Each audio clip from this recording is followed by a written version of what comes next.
ఒక వీడియోలో చౌదరి రెడ్లు వీళ్ళందరికీ పేరు ఈ పేరు ఎట్లా వచ్చిందో ఒక దగ్గర చెప్పారు. ఇవి కాస్ట్లో కాదు, వీటికి ఒక రకంగా పేరు వచ్చింది అని. ఒకసారి దాని గురించి మాట్లాడదామా? చౌదరి అనేది టైటిల్, ట్యాక్స్ కలెక్షన్ ఏజెంట్కి ఇచ్చిన టైటిల్ అది, అంతే తప్ప అది కులం కాదు.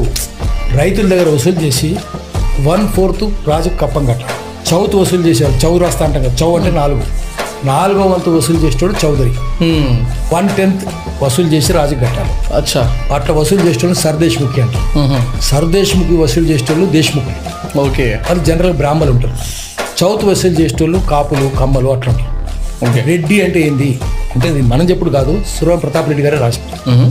రెడ్డి అంటే రట్టగుడి. ఓకే, రట్ట కన్నడలో భాషలో రట్టగుడి అంటే భూమిని గుత్తకు తీసుకునే వాళ్ళు, ల్యాండ్ భూమి కుత్తేదారు, ల్యాండ్ కాంట్రాక్టర్. సో రట్టగుడి, రట్టుడి, రెడ్డి అయింది. ఓహో, రెడ్డి పోయి రెడ్డి అయింది. సో అది కులం కాదు, దాంట్లో అందరూ ఉండొచ్చు, కాపులు ఉండొచ్చు, కమ్మలు ఉండొచ్చు, వెలమలు ఉండొచ్చు, ఎవరైనా ఉండొచ్చు.